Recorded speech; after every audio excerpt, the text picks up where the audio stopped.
Joining us on the phone is one of the most prolific musicians in all of Christian music. Over the span of an amazing 30-year career, he's won 5 Grammy Awards, 58 Dove Awards, and an American Music Award.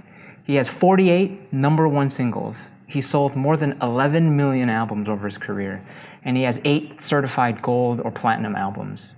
We, here in Syracuse, New York, get another chance to see him live in person Saturday, October 28th at 7 p.m. at Inspiration Hall. Of course, I'm talking about none other than Stephen Curtis Chapman. Stephen, it's great to talk with you. Thank you, Mike. It's great to be talking with you, and thanks for that great introduction. Although I'll plug my ears for most of it because, I don't want to, hear all of that again and start, getting any kind of a, pride or anything like that. But no, I appreciate the time, brother. Great to talk to you. Yeah, well, it's quite a resume. I mean, I look at it and I'm really just blown away. It's amazing. It's crazy. I mean, how do you process it? How do you handle it? How do you quantify what that all means? Well, I actually, when I hear it, a lot of times I just feel very tired. Like, why do I feel so tired all of a sudden? Because it's sort of like, 30 years in a quick capsule. You realize that's a lot of work and a lot of road miles and hours in the studio. But I feel, honestly, I just feel very blessed and very humbled by it. It kind of sounds like you're talking about someone else because I really am still, at the heart and soul of a kid from Paducah, Kentucky, with a guitar and a few songs in my pocket saying, man, I'd love to share my songs with you. And, I don't know where that's going to lead or take me. But if you got a few minutes, let me sing you a few songs. And, I still kind of feel like that kid. I have spent a lot of time these last 2 or 3 years telling my story in my book, Between Heaven and the Real World, that came out back in March, and my memoirs and autobiography. And, it's just an amazing journey. I mean, I really am.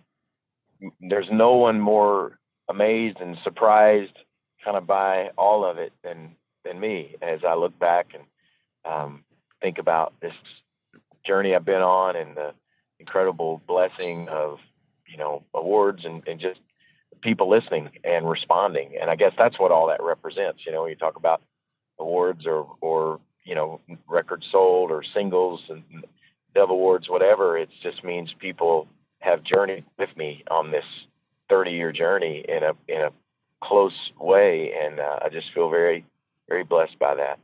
Yeah, well, I mean, you've produced, something like 20 albums. One was a live album. I think there were 3 Christmas albums, a few compilation albums.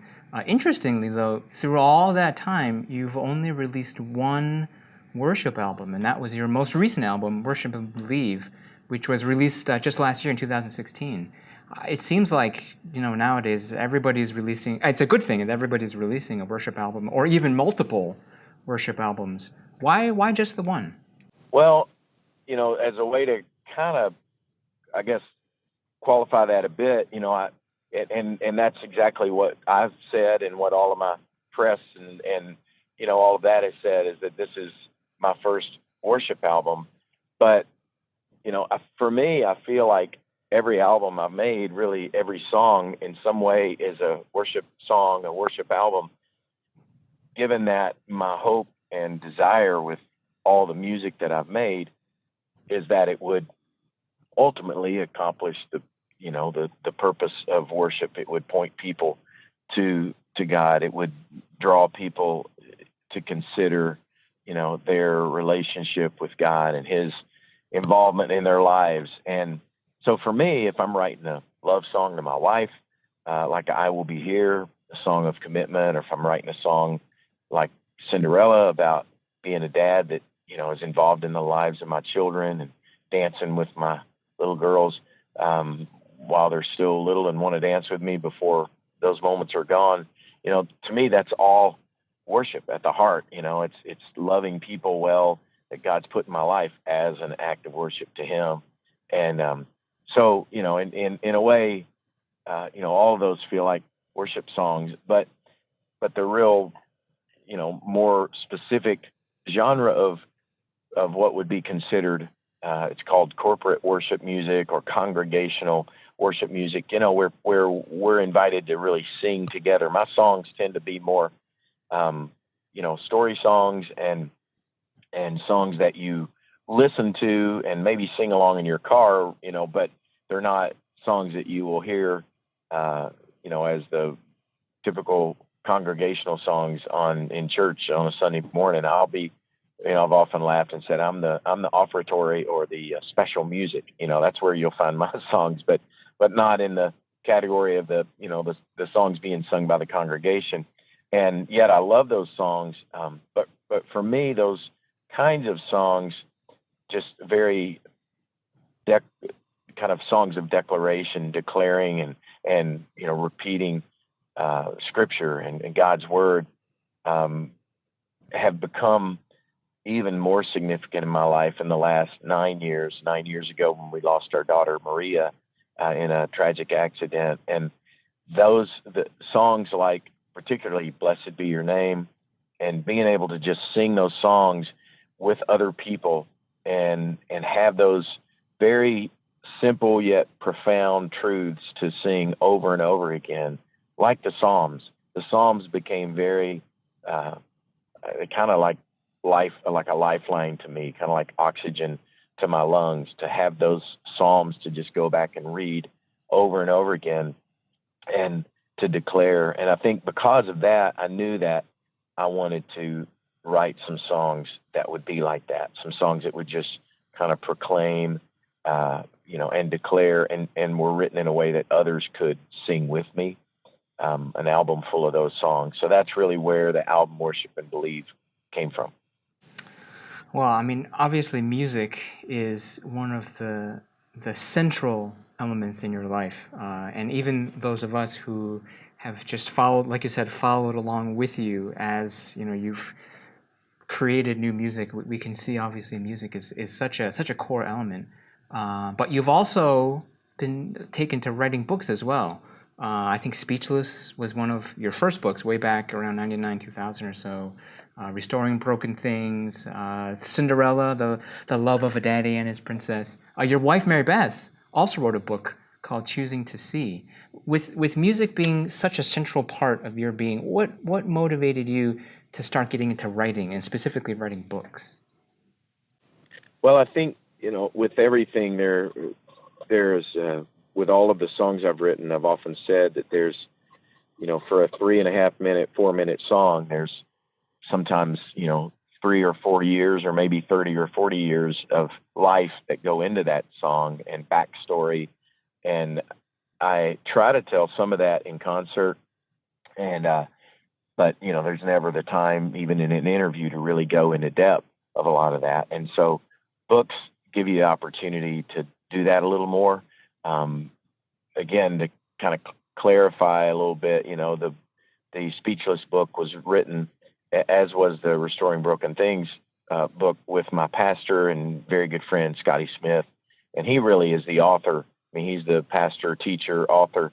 And in those instances, so much of the theme of my albums were inspired by his teaching, and kind of vice versa. He would say, his teaching was encouraged and inspired by my music. So we decided, with those two albums and those themes, to kind of come together, put our thoughts together in a book form. But primarily those were really written by Scotty Smith, and I was kind of, adding a few chapters here and there and a few thoughts. And then with, Cinderella, of course, that written really around the theme of the song Cinderella.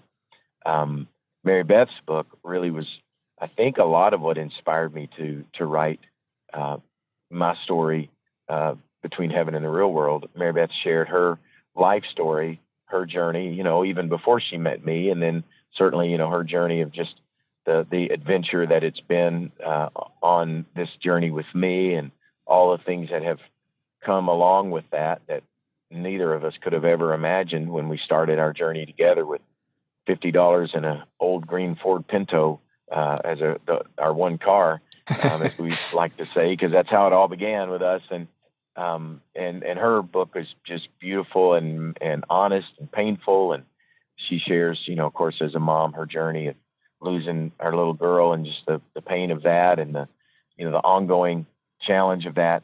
And so I think hearing the response from so many people of just how much they appreciated her honesty, to share her story in such an honest way, that really has impacted so many people. And I think just night after night, I would hear people share their story. I mean, please thank your wife for writing her book, for being so honest about the struggle, as well as the victories, but also just the journey of pain and the hard things and the questions and the doubt.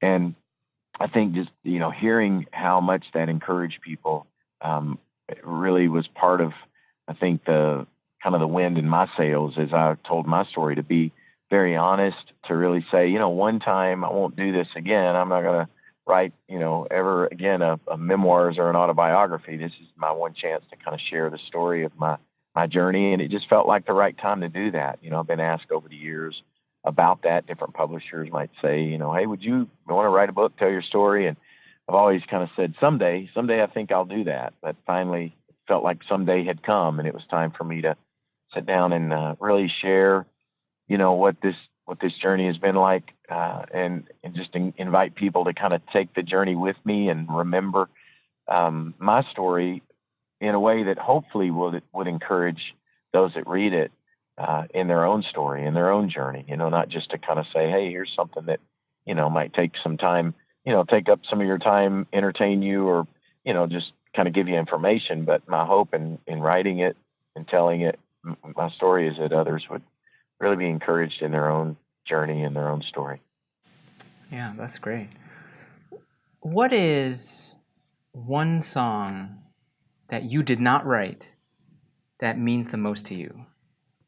Wow, that's a great question. And I would say, just right now, probably just because I mentioned it again earlier, and for you to ask it that way, that means the most to you.